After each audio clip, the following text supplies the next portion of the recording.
Hello everyone, my name is Adair Kelley and I am co-founder of Abstract Money. So let's talk about the Interchain endgame, the next generation of Interchain apps.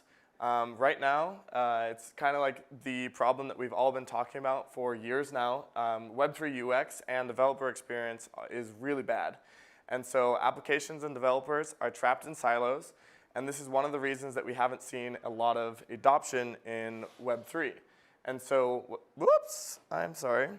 What we need to do to solve these problems is add a layer of abstraction on top of Web3, and especially in Cosmos. And Abstract aims to solve these problems. So I'm sure that all of you have seen all the rampant advertising for Barbenheimer. This is just the media propaganda in your inbox, in your email, in the news outlets and such. But you know, they work perfectly for an example. So we have Oppie over here, and Oppie wants to send Barbie 100 Atom. But there are some problems. So Oppie's Atom is actually split on 4 different chains. We've got Atom on Stargaze, Osmosis, Injective, and Stride. And of course, Barbie's over here in Barbie world. She's got her own app chain like everyone else in Cosmos. And so Oppie wants to get all of his Atom over to Barbie in Barbie world. So here on the left, we can see Oppie's wallet. He's got his normal Atom on Stargaze, his Quicksilver Atom on Injective, Persistence on Osmosis, and Staked Atom on Stride. And Barbie's over here, of course, again in Barbie world. And traditionally, Oppie would need to perform 2 swaps and 4 separate IBC transfers, including an unstake on Stride to get that Atom over to Barbie. And of course, this is one of the biggest problems plaguing the Cosmos right now, is that doing relatively simple actions on the Interchain is quite complex and complicated. But first, how did Oppenheimer split the Atom? Well, technically he didn't. It was John Cockcroft and Ernest Walton, but that's beside the point. So let's take a look at the theory. And we'll have to go back in time for this, back to the old days of the Ethereum ecosystem and the EVM. And they subscribed to something called the Fat Protocol Thesis. And this is something that's relatively new in technology, where all of the value accrued by is accrued by the underlying protocol, and those applications built on top of it drive that value down into the protocol. And of course, this is because as the speculation of the underlying protocol increases, more people are inclined to build applications, increasing the value of those applications, driving that value down to the protocol layer, and increasing speculation. And it's a cycle. It's not vicious, but it certainly is. And we can see this very clearly in the Ethereum ecosystem. We've got all these applications driving the value down to the Ethereum protocol. And this is evident in the market cap, which is almost 10 times the amount that is locked in DeFi right now. We've got 25 billion versus 225 Ethereum. And we have a famous tweet from Sunny a few years ago where that Cosmos is the rejection of the Fat Protocol Thesis. And I think we all know why. It's why we're here today, because of the Fat Application Thesis.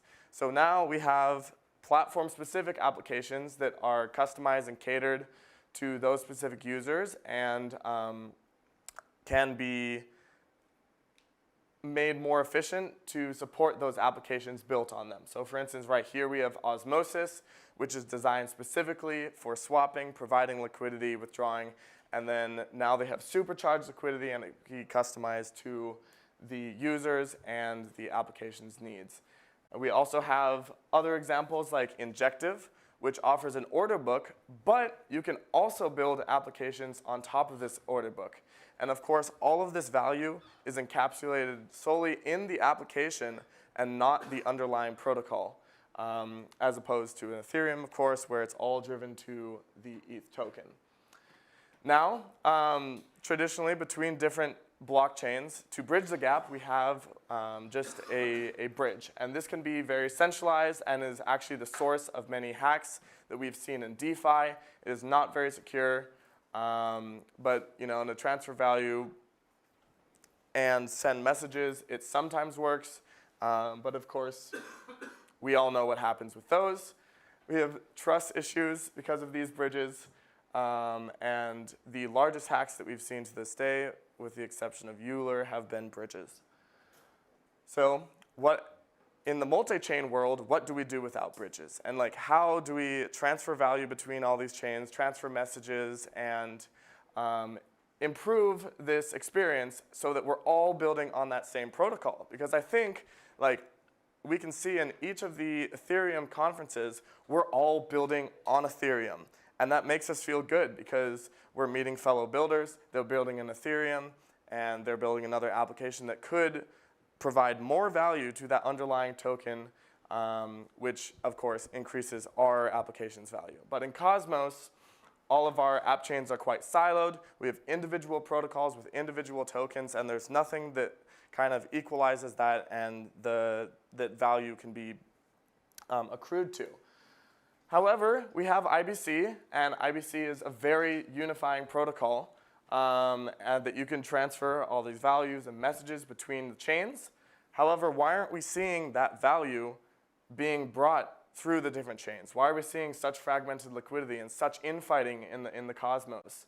When we have, you know, these amazing applications on Terra, Juno, and all these other chains, we're not seeing the unification of the builders, and we're not seeing better interchain applications. That's IBC. And so people on Twitter have theorized, like, maybe it's the Fat Interface Thesis. And I want to explore more of what that means. So if we look at interchain apps, they, like 42, they are building autocompounders and DEX aggregators across the Cosmos to aggregate that liquidity and provide a good user experience. They have an autocompounder on Astroport, on Windex, Osmosis, and of course, on Astroport again on Injective. And now their implementations are tightly integrated with their integrations, or tightly coupled with their integrations, which means that bringing this autocompounder to different chains requires them to do a complete re-implementation of it, a complete redeployment, and it's a struggle for them and their users who have to, you know, switch their chains and just deal with a bad user experience. So this is where Abstract kind of steps in. We want to define a better interface for interacting with this wide variety of protocols and applications that we have in the interchain. And this is not just limited to the Cosmos. We want to bring this to all applications over IBC, and we can even support EVM through Evmos EVM extensions in the future. So in this diagram, we can see that 42's autocompounder now is depending on a DEX adapter and an LP staking adapter. And what might these adapters do? Well, if any of you know the adapter pattern in computer science, it allows for incompatible protocols to be adapted to the same standard interface. And that's exactly what we've done here. So I'm going to go through some code a little, but we can see on DEXs there's only a limited set of actions that we traditionally do. There's swapping, providing, withdrawing liquidity, and maybe some simulations. And so we define a top-level struct for a DEX action where we can provide our offer and ask asset, as well as a possible max spread or belief price. And then when we want to execute this action on a given DEX, on any given chain, we just provide the DEX via name and the action that we wanted to do. And so here, we're swapping on Osmosis, we're swapping USD for euros, and we have a 1% maximum spread.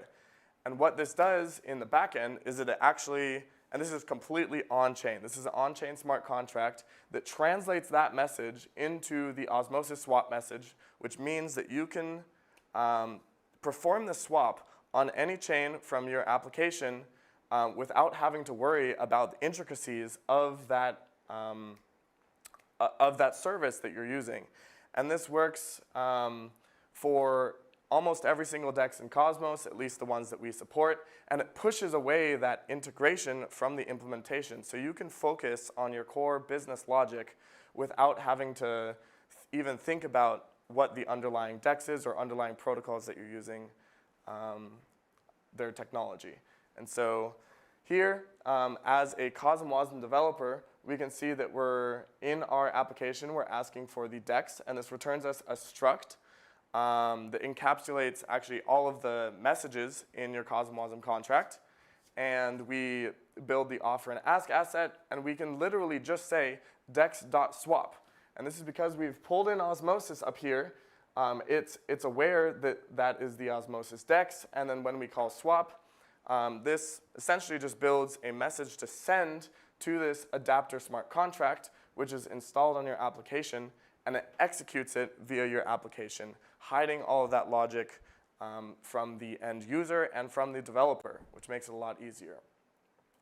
And so we've kind of encapsulated this functionality, not only with the DEX adapter, but with a couple other things, like the CW staking adapter, which allows for staking of arbitrary LP assets on DEXs and protocols. So that means that you can provide liquidity on osmosis and then stake that liquidity somewhere else, theoretically. And up here we can see that 42's autocompounder depends on both of them, as there are 4 actions where there's deposit, and then after you deposit, it has to swap those assets for the pair of assets. Then it provides liquidity, takes that LP token, stakes it using the staking adapter, and then periodically, what's not pictured here is that it uses croncat, which is also a module that's encapsulated, to call this compound function over and over again. And so with Abstract, we're trying to scale application development. And so we provide a strongly opinionated framework for building applications in a more modular manner, and so that each of these modules can fit together. Each team can focus on their core business logic, not worry about the integrations, which could be built by other teams. And what we'd really like to see in the future is that, Windex will take care of their own Windex adapter that fits into the DEX. Same with Astroport, Osmosis, whatsoever. And then these applications, for instance, 42's autocompounder, you can actually build on top of them, because these are published to some sort of package registry, which is another thing that we don't have on-chain nowadays. We don't have a way to publish our smart contracts in a secure manner where we can trust all of the code that's in them, see if they're audited, or And something else that's pretty cool is that when you're building these applications and you take on a dependency, that dependency on-chain is dynamically resolved. And so when the module publisher publishes an update, you can choose whether you want to pull down that update into your own infrastructure. And that means that your applications, when there's a bug fix, you can get that security fix immediately out to your customers. And while the infrastructure is still completely sovereign to your application and completely customized to your needs. So another thing that we can see here is that there are 2 different types of modules. There's these adapters, which are essentially service providers. They sit in front of these services, and then there's applications. And these applications can be composed to form even greater applications, which we can see with the autocompounder aggregator, which sits on top of 42's autocompounder across every chain. And that means that they can interact with all of their autocompounders through one smart contract, completely cross-chain. And so how do we get from FAT to FIT, from the FAT application thesis to the FAT interface thesis? So with Abstract, we're trying to do this here, where the Abstract interface sits on top of each of these chains, each of these applications, and all of these services, and IBC is that common unifying protocol. However, I like to think of it more as the Fat Interchain thesis, as we're going to see a lot more interchain applications built on top of these interfaces that we've defined, and this means of composing applications and pushing the business logic into their own isolated modules, their own microservices that we can compose and make better scalable interchain applications. And so coming back to the Barbie example, what if I told you that every one of these applications was actually a smart contract wallet? And so I don't know if this brings up, brings up any visualizations in your mind. However, it means that any application that you build, you can actually have your users pull that application down, purchase it from you, or maybe not even purchase it. They could pull those modules from the module registry and run your infrastructure themselves. And you can self-host these applications that service providers have created. For instance, 42, you can self-host their autocompounder. And the thing that this is really useful for is actually for enterprise, except enterprise is the wrong word. It's enterprise, like VCs, for example, who want to host their own liquidity, and they don't want to trust a service like Beefy Finance. They want to self-host it themselves, run all their infrastructure themselves, and they can do that with the power of account abstraction. And so looking into this example, we can see that Oppie over here has an abstract host account on any given chain. Let's say it's Stargaze in this example. And Oppie has client accounts, and this is similar to Interchain accounts. However, they're Interchain smart contract accounts that leverage Interchain accounts in the background for chains like Stride that don't support COSM WASM. And so now with Oppie's host account, he can call one action. He can call request liquidity from each of his client accounts. And so his client account on Osmosis, as it is based on account abstraction, can leverage this. When it receives this request liquidity request, it says, all right, where do I get this liquidity? It's on Osmosis. I need to swap my Quicksilver atom, or I believe, or persistence atom for atom. And then it comes back, sends it back to the host. Same with the Quicksilver atom on Injective, can swap using the order book module. And yes, that is an async action. However, we can define a number of blocks that we want to wait for that swap action to complete, sends it back to the host account. And then finally on Stride, we can unstake that atom and send it back to the host account. And finally, once this is all completed, while yes, it has taken a few blocks, he can make a second transaction to send all of those assets over IBC to Barbie. And this is the power of account abstraction and composition of modules. And this can actually be completely encapsulated in another module, and this is where kind of the craziness steps in, because you can take all of this functionality, you can think of all of this functionality as an interchain application. So this host account, is kind of like an outpost model where there's the host and then each of the clients that has been touted by Osmosis, and Stargaze recently just mentioned their new Starbase outposts. And so you can take this and do outposts as a service built on Abstract. So I don't have that much time left, but I'd like to invite you to come to a workshop tomorrow. So to build an Interchain application with the Abstract SDK, we're going to be using Croncat and the DEX adapter to create a dollar cost averaging app similar to maybe Calc Finance. And this can sit on any DEX that you want, and whether that be Osmosis, Windex, Astroport, TerraSwap, JunoSwap, and then a couple others. But yeah, it's 11:30 tomorrow in this room, and thank you for listening.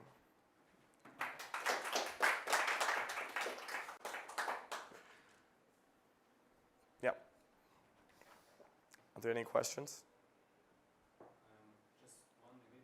Like you mentioned arbitrage at some point, Mm-hmm. and when I saw the graph, like it seems like the perfect Yes. interface to build like an arbitrage bot for the interchain. Yes. But just how much of it can I do? Like how permissionless it is. If I want to do some actions or deploy smart contract on some chains, Mm-hmm. are not permissionless, right? Yes. So I interact with abstract, but then how does it work for it to be implemented on chains that don't have permissionless for chains that don't have like any, like the Cosmos module, for example. They might have like Stargate, if I don't, if I'm not Yeah, mistaken, yeah. have it, but you still need to be whitelisted to be deployed there. Yes, and so the abstract framework and like the core applications like the adapters would have to be done via proposal, and so we're on their test nets right now, and we've been in talks with Sunny and Shane about those on those specific chains. But yes, that is one of the limitations with this. However, you can perform any of those interchain actions, and you can create the messages on the host chain and send them to the client and still execute them. So essentially, you could build all of your complex messages on another chain if you don't have that module deployed on the target chain. That's a good question, though.